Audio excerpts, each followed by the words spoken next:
This is the White Coat Investor Podcast, Milestones to Millionaire, celebrating stories of success along the journey to financial freedom.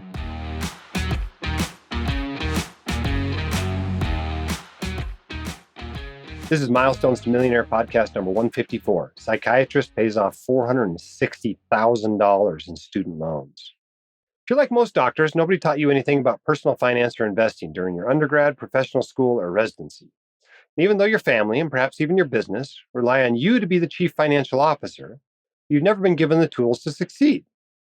Enroll in WCI Financial Bootcamp, a free educational email series, and learn to convert your high income to wealth. You'll learn the basics of investing, saving, insurance, and more. Your high income alone will not lead to financial success, but as always, we want to help you on your financial journey. Go to whitecoatinvestor.com/financial bootcamp to sign up today. You can do this, and the White Coat Investor can help. Welcome back to the Milestones to Millionaire podcast, where we celebrate the milestones on the way to being a millionaire and beyond. In fact, we'll celebrate any milestone with you. I don't care how small it is. Maybe it's, paying off a bicycle loan. Maybe it's getting back to broke. Maybe it's paying off credit cards or a mortgage or student loans or hitting $10,000 in net worth or $100,000 in net worth. We'll celebrate it with you. Maybe you're on the other end of the scale. You've become financially independent, or you hit $40 million in net worth.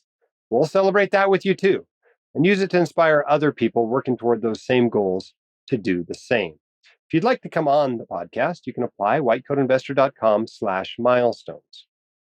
I'm also going to put a plug in for our other podcast, the White Coat Investor Podcast. Both of these podcasts are driven by you. While this one is focused on you and your experiences, the other one is focused on you and your questions and people you'd like to hear from.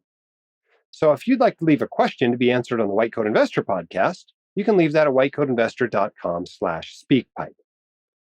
All right.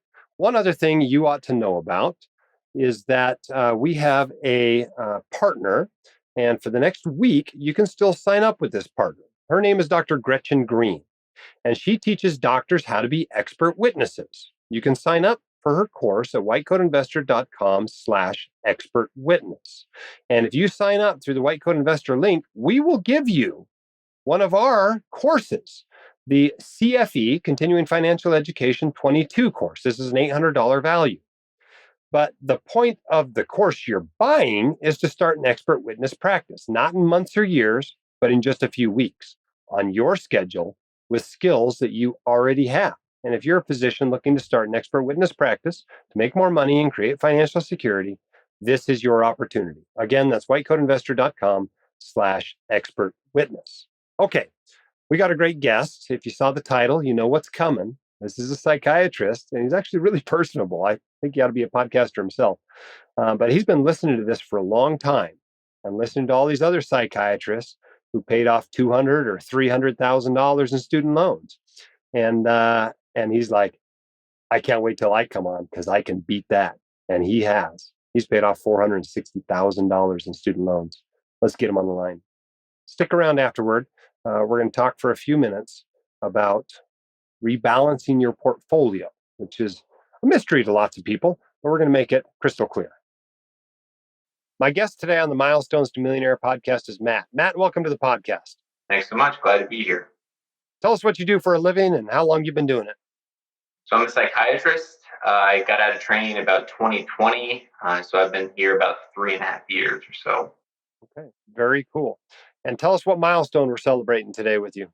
Yeah, so just last month, I got the payoff letter for my student loans, and I paid off $459,900.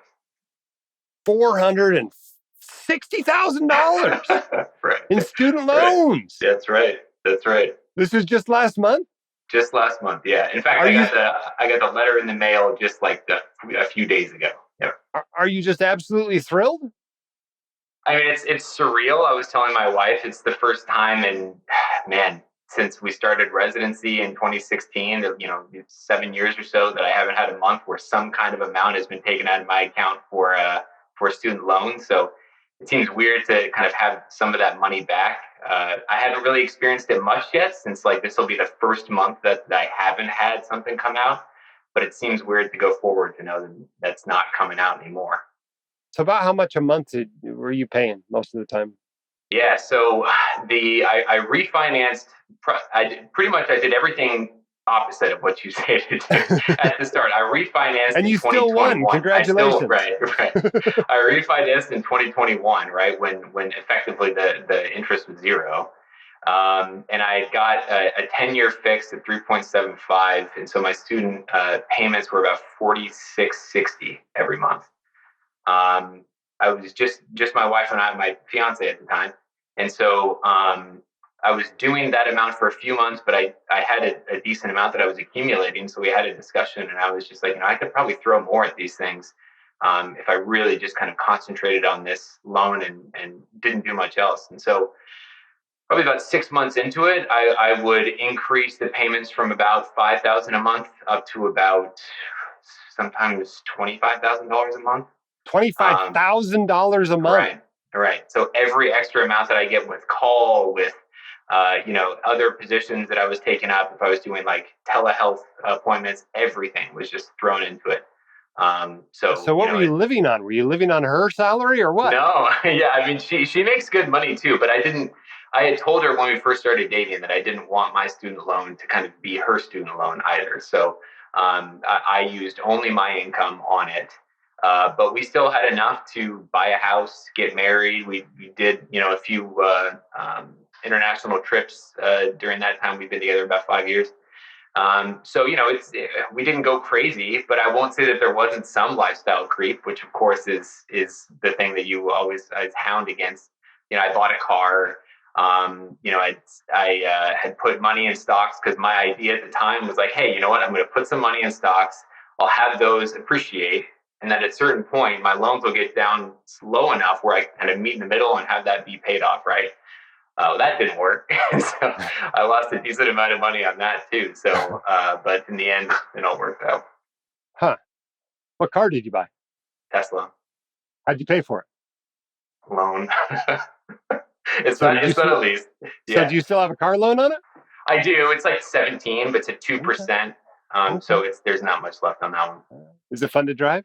Yes. Yeah. And it was especially nice to drive. It was especially nice to drive when the gas prices were going pretty crazy. But it's a Model 3. Model 3. Okay. Yeah. Very cool. Very cool. Well, despite all these mistakes you say you made, right, you somehow came up with $25,000 a month to build wealth with. Yeah. Is that what you paid last month? Was $25,000? Last month was 28. That so was you just got a $28,000 a month raise. Right. What are you going to do with that? Well, I mean, we just had our son about a week ago, actually. So he's just a week old. And so I know a lot of that's going to go to a good amount of diapers that we have to buy because it seems like you can never have enough. But I'll start putting money aside. I don't know. With $28,000 a month, you can probably have enough. You can probably have a whole room in your house full of diapers.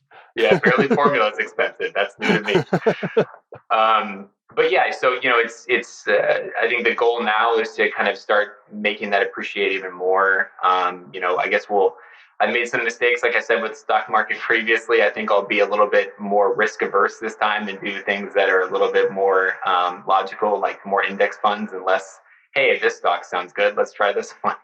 And that way. My dad's a financial planner, so he'll be able to help out that too. So did you tell him what you were doing with your stocks?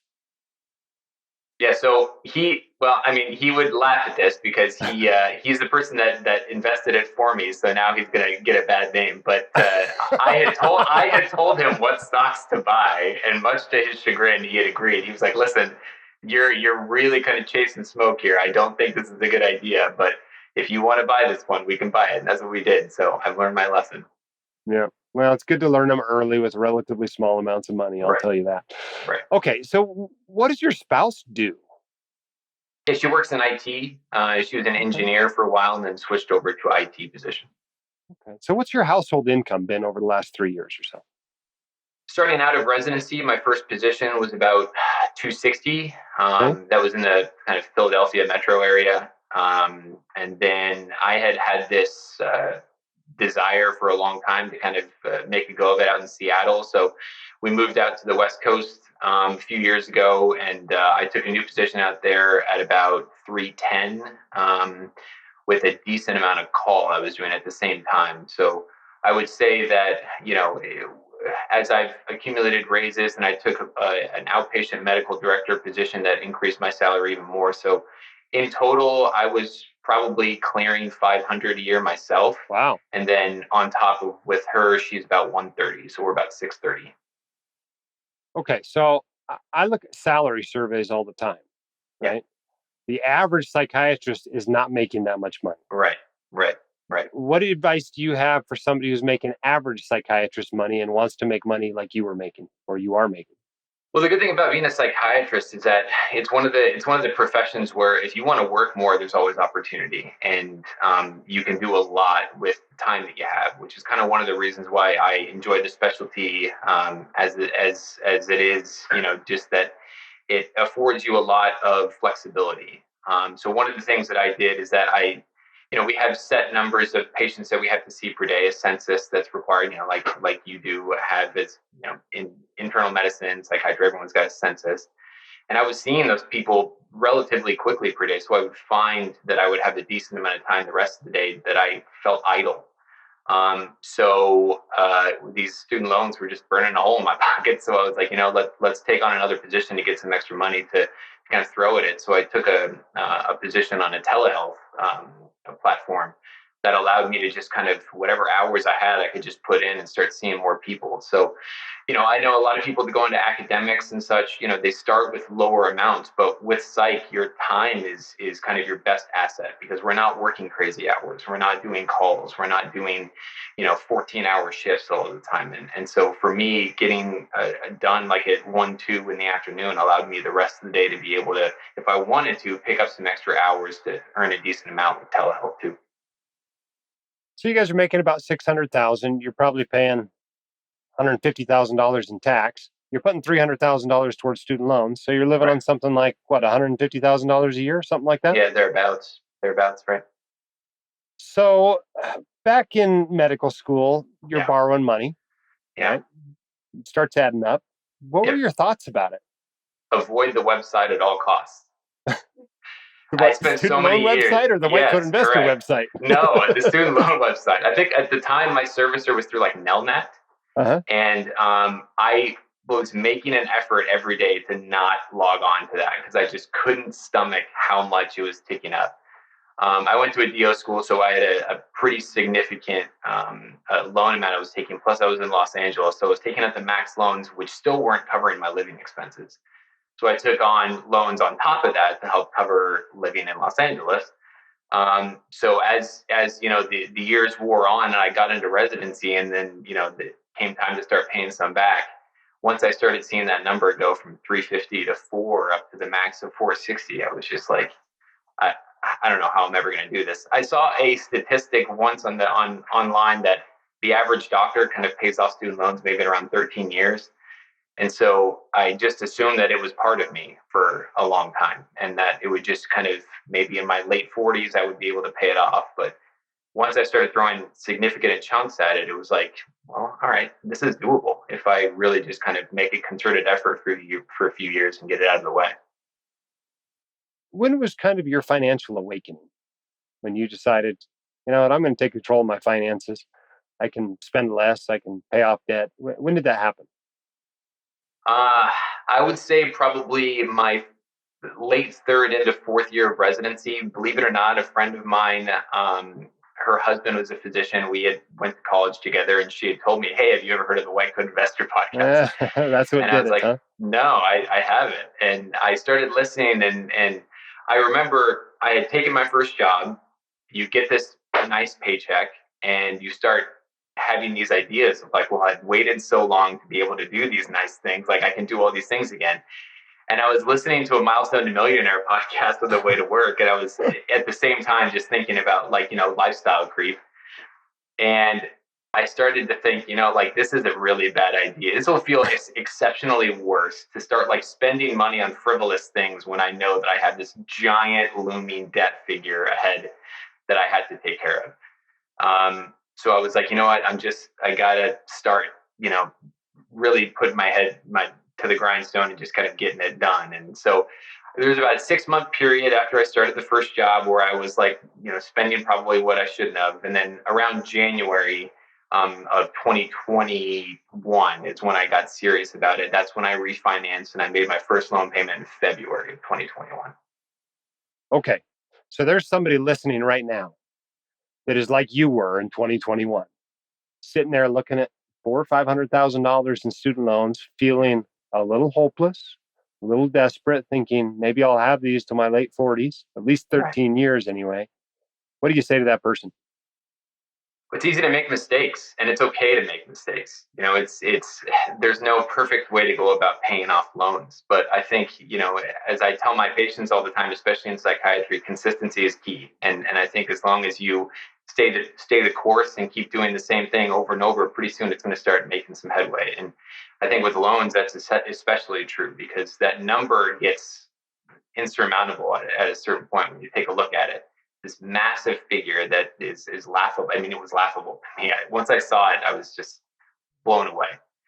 But I think once you start making additional payments and you see it going straight to principal and you're like, oh, okay, this isn't as bad as I thought. And it starts to tick down. My biggest goal was like, I want to see 4 go to 3 and then 3 go to 2 and then 2 go to 1. And then it was like, hey, I'm not in 6 figures anymore. And I went out to dinner with my wife. I was like, we're not in 6 figures with that anymore. So it seems bad at the start, but I feel like it's the first initial payments where if you can pay a chunk, it starts to feel like you've taken off a lot of that armor that was on there, and it starts to feel a little bit more doable. How much alcohol did it take to steel your nerves to add it all up the first time? Yeah, it's a good question. I think, again, I avoided the website forever, and we did those recertification sheets that you had to send in to. I was doing income-based repayment, so the amount of money that I was paying during residency was like $150 a month. I don't even know if that it was pointless realistically. So by the time I finally updated my password and logged into Nelnet, I remember just like my heart sinking, being like, oh my God, I had no idea it was this bad, which is the problem because if you don't stay on top of it, it can kind of get away from you really easily. I admit the orthodontists seems like are the worst, but that it did get away from them. They kind of ignored it for a few years as an attending, and it got over 7 figures. Right. That is a legitimate concern. Well, very cool. You should be very proud of yourself. You've done something incredible. You've worked very hard. You've kept your spending to a reasonable amount, and you became not only financially literate but financially disciplined. And you should be proud of yourself. And I'm proud of you. And thank you so much for coming on the Milestones podcast to inspire somebody else to do the same. Of course, happy to be here. And I will say that I about a year and a half ago, I kept telling my wife, I'm going to be on this show. I'm going to use this as motivation. I want to talk to Dr. Dolly about how much I paid off because it was something that was a goal of mine. So I'm happy to be here. That's pretty awesome. We're actually recording 4 of these episodes today, and you're the second person to mention that. That was the motivation, was to come on the podcast. So if that motivates any of you else out there to do this, please pay it off. We'll bring you on the podcast. I don't care if we got to run 20 of these a week. We'll use it to motivate you to pay off your student loans. Definitely. Cool. Well, thanks again for being with us. Thanks, Dr. Dahl. I appreciate all you do. All right. I hope you enjoyed that interview. My favorite part is when I asked him what he's going to do now with his extra $25,000 or $28,000 a month, and he thinks he's going to buy diapers with it. I don't think he's the one in that household buying the diapers, is the impression I'm getting. I mean, don't get me wrong. Diapers and formula are expensive, but they're not that expensive. So they're going to be able to do some pretty awesome stuff with that income that's now been freed up. I love the focus. I love the how well he demonstrated how hard this is in the beginning. Actually go look at your balance when you have one of these really high student loan totals and to get started and to find that motivation and to find hope. And so I hope this podcast helps you to find that hope. Those of you sitting in a hole like this. The longest journey starts with one small step, right? How do you eat an elephant? One bite at a time. You got to get started. There is an end. There is light at the end of the tunnel. You can do this. He did it. You can do it. Yes, it's going to take hard work. It's going to take discipline. Hopefully you can make fewer mistakes than he did and maybe do it even faster. But this is doable. All right, I promised you at the beginning we're going to talk a little bit about rebalancing. Okay, so why do we rebalance our portfolios? Well, three reasons really. The first one is risk control, right? You're returning the portfolio back to your desired amount of risk you want to take in the portfolio. The second one is it's possible to get a rebalancing bonus, right? You know, in investing that you're trying to buy low and sell high. But rebalancing actually forces you to do that, right? Because you are putting your money toward what has done most poorly recently. And so you're buying low. And sometimes you have to sell something to rebalance. A lot of times you can just do it with new money, but sometimes you have to sell. So you're selling high and buying low. And the last thing is it gives you something to do with your portfolio. For those of us with these know nothing, set it and forget it, static asset allocation portfolios, like we know we're supposed to have, it gives you something to do. And I think that's good because it keeps you from tinkering with the investments. Because you're like, oh, all right, I get to do something. I get to rebalance the portfolio. And so I think there's some benefit there. So there's really two schools of thought to when you rebalance your portfolio. The first one is you rebalance it based on time. This is the way I rebalance my parents' portfolio. Every year in the spring, we rebalance it. You know, if it's a little out of balance or whether it's a lot out of balance, we rebalance it. I think it's usually April or March that we do it. And so you just do it based on time. Maybe your birthday, maybe the end of the year, whatever. That's the time when you rebalance your portfolio and you bring it all back to the original percentages that you set up in your written investment plan. You know, maybe that's 30% US stocks, maybe that's 20% international stocks, maybe it's 10% real estate, and maybe it's 40% bonds. I don't know. Whatever your asset allocation is, you should have those percentages written down and you rebalance back to those percentages. This is just a little spreadsheet problem, right? And if you don't know how to use a spreadsheet, open up Excel, open up Google Sheets, figure this out. It's not that complicated. If you truly can't figure it out, if you cannot use a spreadsheet, you honestly have no business managing your own portfolio. You need to go hire a financial planner. We have a list of good planners, good investment managers at whitecoatinvestor.com/recommended. You should hire one. But it's not that hard to figure out a spreadsheet. I mean, you got through medical school or dental school or law school or something. You can figure out a spreadsheet. You don't have to know everything about Excel to figure out a simple spreadsheet that will tell you how much to buy of one thing and how much to sell of another thing in order to rebalance your portfolio. All right. The second one, right? One is you rebalance based on time. The second one is you rebalance based on events.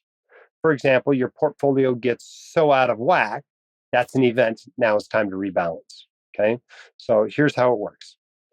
You know, a lot of people use what's called the 5-25 rule. So if any asset class is out of its target allocation by a gross 5%, right? So if you're saying you're supposed to have 30% in US stocks and you now have 35% in US stocks, that's a trigger to rebalance the entire portfolio.